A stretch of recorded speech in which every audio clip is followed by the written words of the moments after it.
ఈనాడు మనల్ని అణిచివేయాలని చూస్తుంది. ఇవాళ పేదల కోసం, రైతు కూలీల కోసం, భూమి లేని నిరుపేదల కోసం యూపీఏ ప్రభుత్వంలో ఆనాడు కమ్యూనిస్టు కాంగ్రెస్ పార్టీ కలిసి జాతీయ ఉపాధి హామీ పథకాన్ని తీసుకొస్తే ఈనాడు ఆ జాతీయ ఉపాధి హామీ పథకాన్ని రద్దు చేసింది. గ్రామాల నుంచి వలసలు తగ్గినాయి. చట్టం ద్వారా గ్రామాలలో కూలీలు తమ కూలిని తాము నిర్ణయించే శక్తి జాతీయ ఉపాధి హామీ చట్టం ఇచ్చింది. ఇవాళ అదానీ అంబానీలకు కూలీలు దొరకడం లేదు, ప్రజలు వలసలు పోవడం లేదు, నగరాలు వలసలు పోయే రోజులు మారిపోయి మొన్న వచ్చిన కరోనా సమయంలో ఈ దేశంలో ఉండే పేదలను ఆదుకోవడానికి జాతీయ ఉపాధి హామీ పథకమే ప్రయోజనం చేకూరింది. ఇవాళ నరేంద్ర మోడీ ప్రభుత్వం జాతీయ ఉపాధి హామీ పథకాన్ని తూట్లు పడిచి నిర్వీర్యం చేసి ఆ పథకాన్ని రద్దు చేయడం ద్వారా మళ్ళీ రైతులు, రైతు కూలీలు గ్రామాలు వదిలి పట్టణాలకు వలసపోయే పరిస్థితి. పట్టణాలకు వలసెళ్తే మళ్ళీ వెట్టి చాకిరి వస్తుంది. అదానీ అంబానీలకు అగ్వకు సగ్వకు కూలీలు దొరుకుతారు.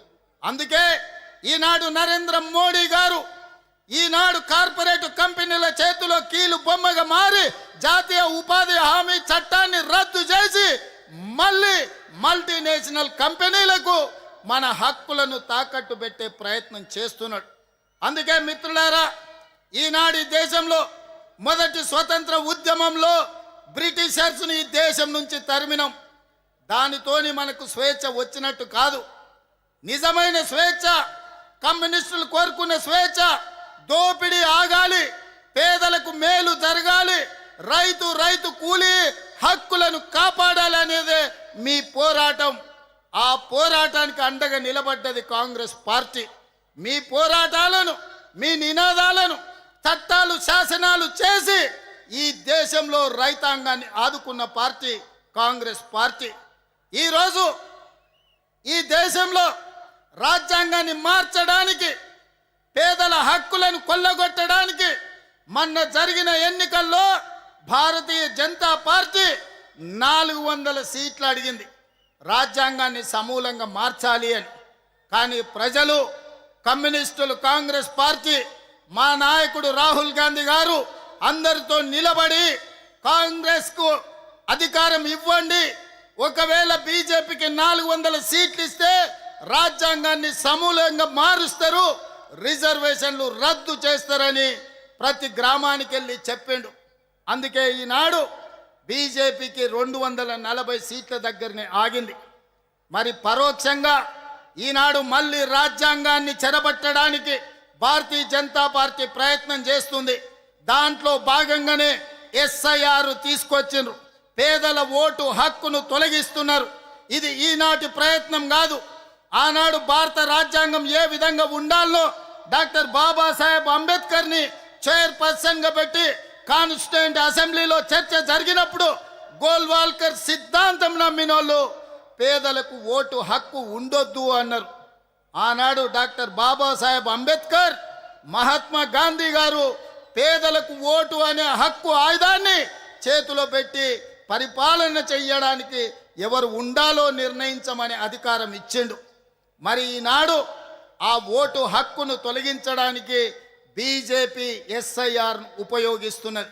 మిత్రులారా, ఈ దేశంలోనే పుట్టి, ఈ దేశంలోనే పెరిగి, ఇక్కడ చనిపోతే ఈ మట్టిలో కలిసే మూలవాసులైన ఆదివాసీలను మీ ఆనవాళ్ళు తీసుకురండి, మీ ఆధారాలు తీసుకురండి, అప్పుడే మీకు ఓటు హక్కు ఇస్తామంటే ఇక్కడనే పుట్టి, ఇక్కడనే పెరిగి, ఇక్కడనే ఈ అడవుల్లో ఉండే జాతులు ఎక్కడి నుంచి ఆధారం తీసుకొస్తారని నేను అడుగుతున్నా. అందుకే మిత్రులారా, ఈ దేశంలో కుట్ర జరుగుతుంది. అధికారాన్ని శాశ్వతంగా అంటి పెట్టుకోవాలని పేదల వ్యతిరేక ప్రభుత్వం భారతీయ జనతా పార్టీ ప్రయత్నం చేస్తుంది. ఈనాడు శ్రీమంతుల ఓటు ఎక్కడ పోదు, కార్పొరేట్ కంపెనీల హక్కులు ఎక్కడికి పోవు. ఈనాడు తెచ్చిన ఎస్ఐఆర్ భూమి లేని నిరుపేదలు, రైతు కూలీల హక్కులు పోతాయి. వాళ్ళ ఓటు హక్కు పోతే వాళ్ళ రేషన్ కార్డు పోతుంది. వాళ్ళ రేషన్ కార్డు పోతే వాళ్ళకున్న ఆస్తులు పోతాయి. ప్రభుత్వం అందించే సంక్షేమ పథకం ఏది కూడా అందదు. ఈ దేశంలో ఏది కావాలన్నా ఓటు హక్కు ఉన్నవాడికే ప్రభుత్వాలు ఈరోజు సంక్షేమ పథకాలు ఇస్తున్నాయి. ఒకవేళ ఓటే తొలగిస్తే రేషన్ కార్డు పోతుంది, మీ ఇల్లు పోతుంది, మీకు వచ్చే పెన్షన్ పోతుంది, మీకు వచ్చే ప్రభుత్వ సంక్షేమ పథకాలు అన్నీ పోతాయి. ఈరోజు పేదవాళ్ళ హక్కును కాల రాయడానికే బీజేపీ కంకణం కట్టుకున్నది. అందుకే మిత్రులారా, ఈరోజు అప్రమత్తంగా ఉండవలసిన పరిస్థితి వచ్చింది. ఈరోజు నువ్వు కాంగ్రెసా కమ్యూనిస్టా లేదా ఇంకెవరా అని ఆలోచన చేసే సందర్భం కాదు. కాంగ్రెస్ అయినా కమ్యూనిస్ట్ అయినా ప్రజాస్వామ్యాన్ని కోరుకునే ప్రతి వారు ఏకమై నరేంద్ర మోడీకి వ్యతిరేకంగా ఈ దేశంలో దండు కట్టాలి. ఈరోజు పోరాటం ప్రకటించాలి. అప్పుడే ఈ ప్రజాస్వామ్యం బతుకుతుంది. ప్రజాస్వామ్యాన్ని బ్రతికించడానికి, పేద ప్రజల హక్కులు కాపాడడానికి మనందరం కలిసికట్టుగా పని చెయ్యాలి. అందుకే ఎర్రజెండా సోదరులు ఆహ్వానించగానే తప్పకుండా ఖమ్మం వస్తా, 100 సంవత్సరాల మీ శత జయంతి ఉత్సవాలలో పాల్గొంటా. ఇవాళ మీరు వేరు మేము వేరు కాదు. మీరు ప్రజల కోసం కష్టపడతారు, ప్రజల కోసం కొట్లాడతారు. మీరు కొట్లాడి మీరు ఇచ్చే నినాదాలను చట్టం శాసనం చేసే పార్టీ కాంగ్రెస్ పార్టీ. ఇవాళ ఈ అధికారంలో మీ సహకారం కూడా ఉన్నది, మీ శ్రమ కూడా ఉన్నది. మిత్రులారా, ఇది పేదల రాజ్యం, ఇది పేదల ప్రభుత్వం. ఆనాడు మీరిచ్చిన నినాదమే ప్రజా రాజ్యం అని ఇచ్చిండ్రు. ఆనాడు మీరు ఇచ్చిన పిలిపే ఈనాడు పేద ప్రజలకు ఒక ప్రభుత్వాన్ని ఏర్పాటు చేసినాం. భవిష్యత్తులో కూడా ఇవాళ ఒక్క మాట చివరిగా చెప్తాను. ఖమ్మం జిల్లాకు ఒక ప్రత్యేకత ఉన్నది. నరేంద్ర మోడీ అమిత్ షా ఇద్దరు కలిసి వచ్చినా ఖమ్మం జిల్లాలో 2 సర్పంచులను కూడా గెలిపించుకోలేరు. ఈ గడ్డ మీద తులసి వనంలో గంజాయి మొక్కలకు స్థానం లేదు.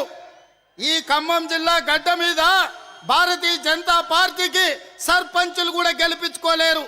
ఇవాళ కమ్యూనిస్టు సోదరులు బలమైన ఉద్యమాన్ని ఈ ప్రాంతంలో నెలకొల్పినందుకే ఈరోజు భారతీయ జనతా పార్టీకి ఈ ఖమ్మం జిల్లాలో స్థానం లేదు.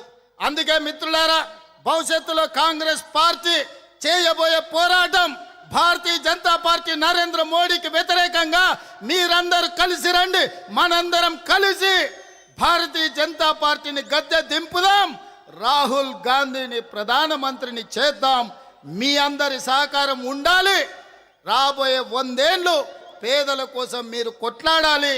ఇంత మంచి కార్యక్రమాన్ని ఏర్పాటు చేసిన నిర్వాహకులకు అందరికీ కూడా మనస్ఫూర్తిగా ధన్యవాదాలు, కృతజ్ఞతలు తెలియజేస్తున్నా. All different countries and different states who are delegates are here. I wanted to congratulate my friends. You are completing your 100 years celebrations. Another 100 years you have to fight for poorest of the poor people, right? So Congress party is there to support communist friends. We are there. We have to fight against Narendra Modi. The fascist government Narendra Modi has to step down from the prime minister post. Till then, we have to fight against Bharatiya Janata Party. Thank you and everyone.